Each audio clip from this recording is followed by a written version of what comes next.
Thank you, listeners, for joining us for Elko Live today, in for Tuesday's Elko City program. We're recording a bit early today so we can accommodate the Elko Area Chamber Luncheon, which is downtown at the Folk Life Center. We have Ralph Negron, who is the Development Manager for the City of Elko. Ralph, thanks for being here today. Thanks for having me. Absolutely. And you have brought with you a fine guest today in introducing Kurstin Sirotek as Environmental Coordinator. Welcome, Kurstin. Thank you. It's wonderful to have you both in studio today. On behalf of the City of Elko, we have exciting spring projects to talk about. So thank you. Yep. So Ralph, just I'll quickly mention, so with Kurstin in her position, that fills a really important role for the city, right? That had been vacant for a while. Yeah, it's been vacant for a little bit.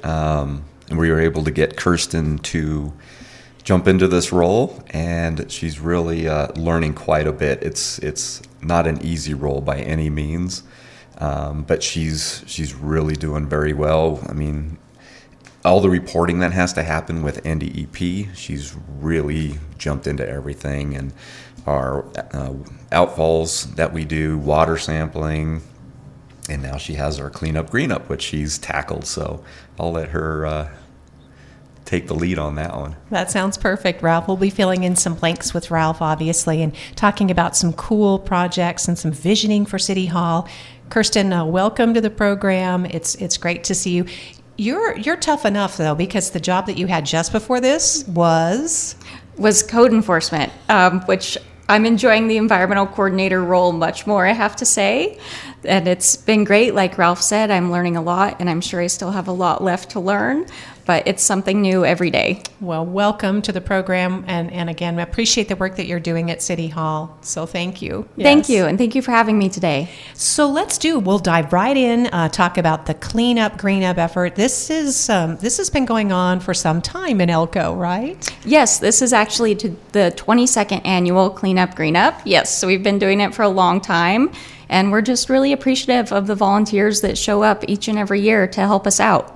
Sometimes you have hundreds of people, and that's, think about all the helping hands that you get, right, Kurstin? You get a lot done in that couple of hours. Oh, yes. The volunteers are the ones that make it happen. The local businesses that help us out, and the volunteers, whether it's a team or an individual, they're the ones that really make the difference in this event. So give us some details. When and where? So this 22nd annual Cleanup Green Up is set for Saturday, April 26th from 8 a.m. to 11 a.m. And we're just asking that volunteers, help donate a few hours of their time and clean up the community and public areas that we all enjoy so that Elko can continue to be a wonderful place to live and work and play. And so, Kurstin, are there specific assignments? Can people just jump into an area that they think needs attention? They absolutely can. They can go to any area they'd like, including Spring Creek. We partner with the Spring Creek Association, so volunteers are also welcome out there. But if they need help deciding on an area, they're welcome to reach out, and I can help them out with that as well. So whether you're deciding to clean up as a team, maybe your civic group, business, is there still time to sign up to maybe get in the drawing for some prizes or even T-shirts? Oh, yes. And the earlier you sign up, the better. The T-shirts do tend to go fast. But you can sign up all the way up until April 23rd is our deadline that we have right now. But if you want to sign up last minute that morning of the event, they're welcome to come to the main city park, and I'll help them sign up then as well. That's great. And in the meantime, where are early signups happening? So you can go to the Elko City website and fill out a registration form or a liability waiver for any minors that are participating with you, or you can come down to City Hall and fill out in paper a registration form, or you're welcome to email me and I'll send it over, and either way, we can get it done. Oh, great. What is your email address, Kurstin? Mine isksirotek@elkocitynv.gov. Okay, and that's K-S-I-R-O-T-E-K? Yes. Oh, good. I've been in Elko long enough. I know that one. So, excellent. So, and it is important, especially if you are planning to have minors help you on your team or as a family, to observe safety, right? Kurstin, talk about that. Absolutely. So we do ask that minors, of course, have a liability waiver filled out for whoever their guardian or parent is. And then we do ask that volunteers provide their own gloves, because safety is really important. We provide the trash bags, but we do ask that volunteers wear gloves. And of course, we want them to be aware of the weather, so maybe dress in layers and bring sun protection, just so that you're prepared to have an enjoyable day. Oh, that's a great idea. And obviously, as in any case, if they come across anything that sketchy or hazardous, or, give someone a call, right? Absolutely, yes. We do have Ralph on standby for things like that, as well as Elko PD. So if they happen to come across something hazardous, they're welcome to call PD, and they will come and pick it up rather than the volunteers. Now, we know in the past, because this is a 22-year event, it inspires a lot of different things, sometimes recycling stations, or even where you can drop off prescription medications. Are there going to be activities like that you're aware of, Kurstin? Yes, there will. So PACE is going to partner with us as well. They'll be at the park for the prescription drug roundup, and they've been great doing that every year of the event. Oh, good. And that's usually behind the Sherman Station Chamber headquarters? Yes, exactly. Okay, perfect. So that's between the 8 a.m. to 11 a.m. And then, again, if you have, tree planting, that's a big deal. I'm pretty excited about that. I know in the past our families participated in tree planting. Tell us about that, Kurstin. Yes, we do have tree planting happening again this year. It's going to be at the Elko Sports Complex, and volunteers are welcome to show up there and help plant trees. It's really nice because you get a little lesson on how to plant trees successfly. Yes, you do. And our Parks Department will be there coordinating that effort. So there will be a lot of education happening around trees and how to plant them correctly, and make them last long term. Yeah, and where to plant them, because that's such an important thing too, especially around your property, your home, near sidewalks, any of those locations. Are there any other special events or activities that I might be leaving out? Again, the big community cleanup, green up day. It's really region-wide now, and it can be your civic group, it can be your family, you can just go as an individual, you can pick up around your property. There's going to be free landfill, right, Kurstin? Yes, so anyone and everyone is welcome to participate in the event, and the landfill will be they'll be waiving the landfill fees that day from 7 to 4:30 for residential waste, and you don't have to make an appointment from 10 to 2 for household hazardous waste that day. And then our volunteers also receive a free landfill voucher because they'll be cleaning up that day, so they may not get a chance to run to the dump. Right. And they can use that voucher the following week of the event. Oh, that's fantastic. And that's a nice little incentive too. And then it's also important that when people are transporting all that junk, you have to cover your load, right? Absolutely. Again, safety is very important. Mm-hmm. So we don't want tree branches or anything bouncing out of pickup trucks. So cover your load, and that way you won't be littering as you're going because you're cleaning up. That kind of defeats the purpose. So anything else that's going on that we want to make sure that we mention or emphasize? And of course, Ralph, you're welcome to jump in. You've got a few cleanup, green ups under your belt, don't you? One. Okay, just one. Okay. I think lunch. Oh, well, yes. Yes, Lunch. we will be offering a free lunch to all the volunteers that participate at the main city park at 11:30, so after the cleanup, and we'll do a raffle there as well, so that should be fun. Oh, that sounds really fun. We've had some great raffle prizes before. Some local merchants have been really generous. Yes, they have. So I'm really excited about the raffle prizes this year. I don't want to give anything away, but we do have a handful of really fun prizes for families or individuals. Nice. So that's just another special incentive to get signed up. You can sign up the day of. They're starting at 7:30 in the morning, you said, right? Yes, ma'am. In the Elko City Park. And you can also go online, elkocity.com. There's a great website, super easy to use, and you'll be able to find, or you can simply email Kurstin Sirotek, and she would love to get you a sign-up sheet, get you all the information you need. But again, safety first.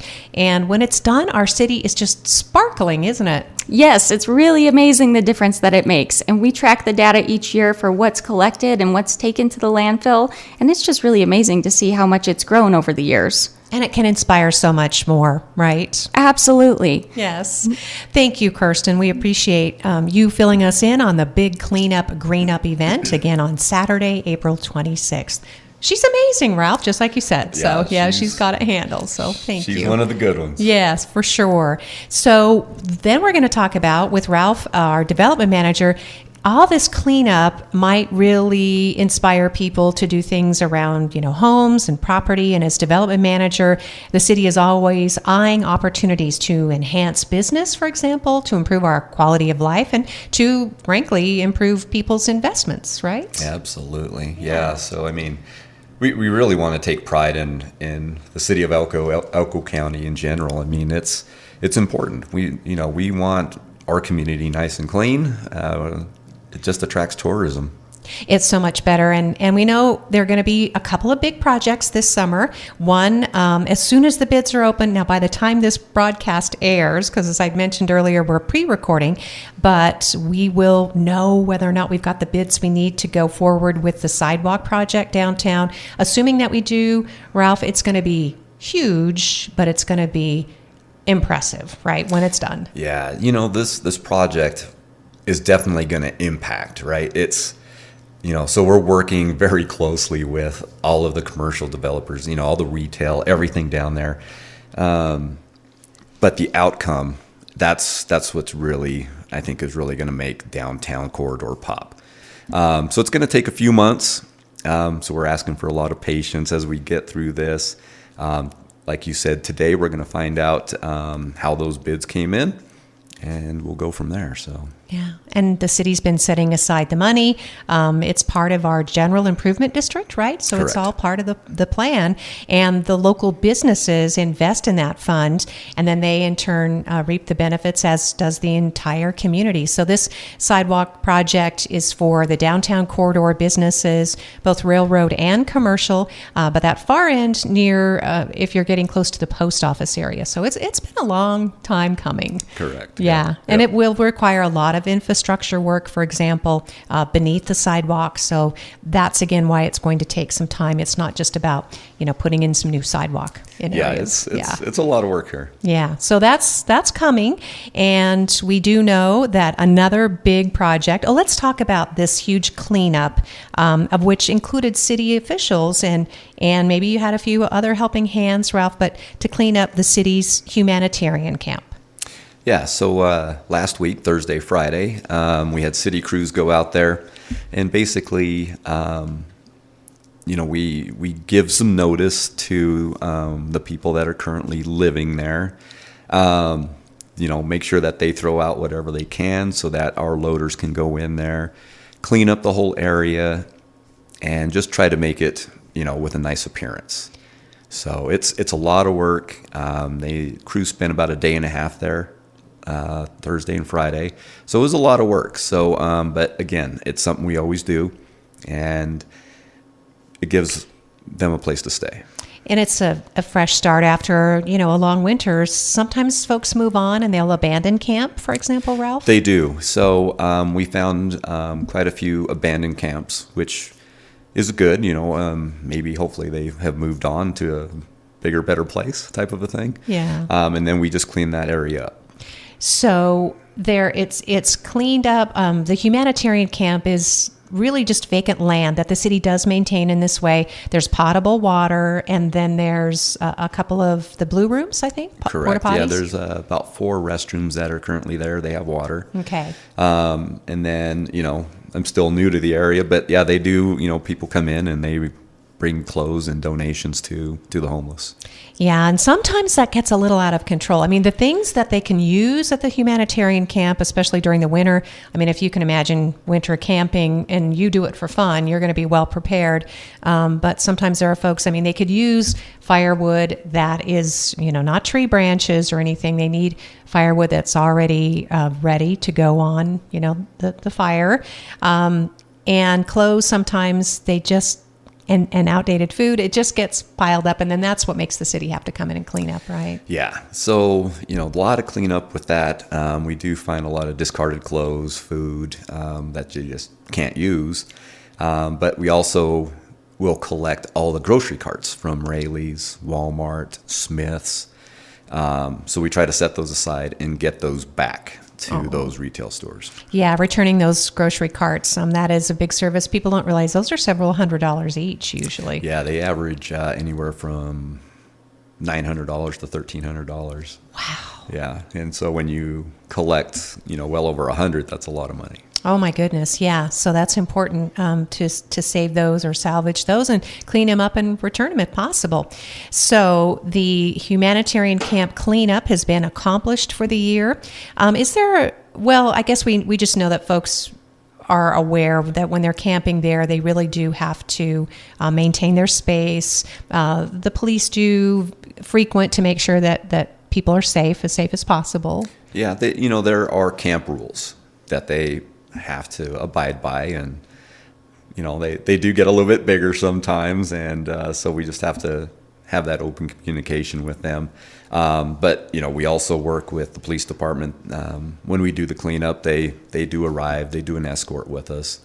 So yeah, it's a good cause. All right, scoping it out. The humanitarian camp that is maintained as much as possible, but largely the people that live there are policing themselves. It's down near Hot Springs Road, right? Correct. Okay.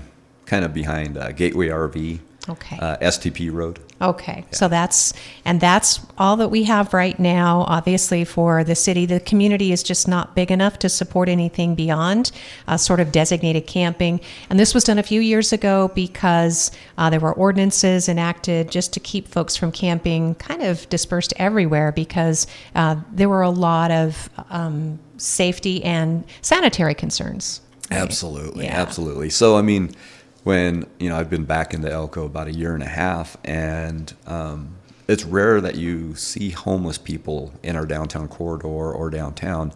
They have their camp. Mm-hmm. Again, it kind of goes back to the appearance and the cleanups that, Kurstin does and what we try to do for the community itself. Yeah, it's nice. So anything that the community can do, for example, you can help support Fish Friends in Service Helping at 821 Water Street. They have a pantry there. They have the soup kitchen. They hand out sack lunches almost every day of the week. And so they are feeding not just needy transients or travelers, but people who live in our community, our neighbors, children, senior citizens. So it all goes to support a good cause. Yeah, great program. Yeah. Thank you, Ralph. Ralph Negron is our Development Manager, alongside Kurstin Sirotek, the Environmental Coordinator for the City of Elko, in for today's program. I wanted to make sure we had enough time to talk about, this is really cool. City Hall has been the site of so much activity, for decades, Ralph, and it's an important building, but the fact is that we've long outgrown City Hall. There are modulars behind it. There are city offices elsewhere in the city. It's just not as convenient as it could be. It's not energy efficient, right? Yeah, it's, we have about a 60-year-old building here, and it's a lot of band-aiding. So a lot of old equipment. Trying to modernize it is a challenge. Our facilities group, they do a great job, but it's a struggle. And at some point, you need to kind of start forecasting ahead and figuring, okay, we need to, look for a new building or build a new building. Right. And all the possibilities are being considered right now, right, Ralph?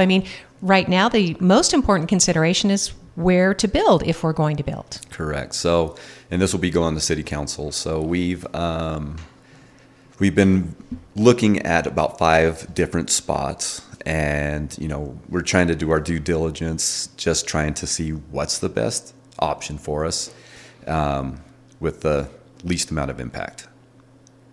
And of course, you want to save money, so it's always nice if you already own the property. Correct. So some of the sites being considered are already owned by the city, including the existing site there at City Hall, which has had just one expansion, I think, in the entire time, and it was pretty modest there toward the back of the building. Yeah, and so that's kind of where we're looking at right now. The city owns the property, so there's not a lot of expense there. But when you're looking at the overall picture, whatever site you decide to pick, there's always going to be some sort of demolition. So there's always going to be that little bit of upfront cost right off the bat. So Might be removing those old modulars, for example. Correct. Expanding or extending parking areas, which I guess the beauty of the existing site is, if necessary, the convention center, they have tons of parking, but they use it. They do use it, especially during their events. People are sensitive about parking, so even in the city of Elko. So about how big is that? Is that like a 4-acre site, Ralph? Or I don't recall, and I don't know if you do. That was probably an unfair question, but Man, you put me on the spot. Oh. I'm going to take a guess, probably 3 to 4 acres. okay, yeah, that's kind of what I was thinking too, and it's because when I was a kid, I grew up on 4 acres, Yeah. so I knew I thought that was huge. So that's one of the sites being considered for the expansion of City Hall. So you'd be able to preserve, or would you? I mean, is that part of the consideration? Entirely take down existing City Hall? Yeah, so right now we call it visioning programming, right? So we were able to have a little meeting last week with the Lombard Conrad architects, and we pulled in all the directors basically just to discuss what are the needs, how many people you have, how many offices, is it open office space? I mean, you have to ask a lot of questions, try to figure out what your new building is going to be. And you have to plan it for the future too, because you don't want to be in the situation of building it and outgrowing it right away. And that's kind of a hard part, right? Because we're trying to forecast 10 years ahead. So, we don't want to keep it how it is now, but we don't want to oversize. We don't want to build something big, too big. Yeah. And we do know that some departments are really compatible, could work really well together in shared spaces, for example, or more common offices. And that's where we're at right now is we're trying to divvy up different areas to, who works, in one section of the building together as opposed to, let's say, finance. Mm-hmm. So. And we know that, for example, our utilities department, they're down on Water Street. Mm-hmm. I don't know, Ralph, are they going to probably stay there? Because we don't know. Yeah, because that kind of equipment doesn't really match with the city clerk's office. Yeah, so what we're going to really see is the people that are currently at City Hall will stay at City Hall, and maybe just a couple people from Parks and Rec might come over. So the amount we currently have is what we're forecasting for now, and then we'll have to try to figure out if there's going to be an additional headcount 10 years down the road.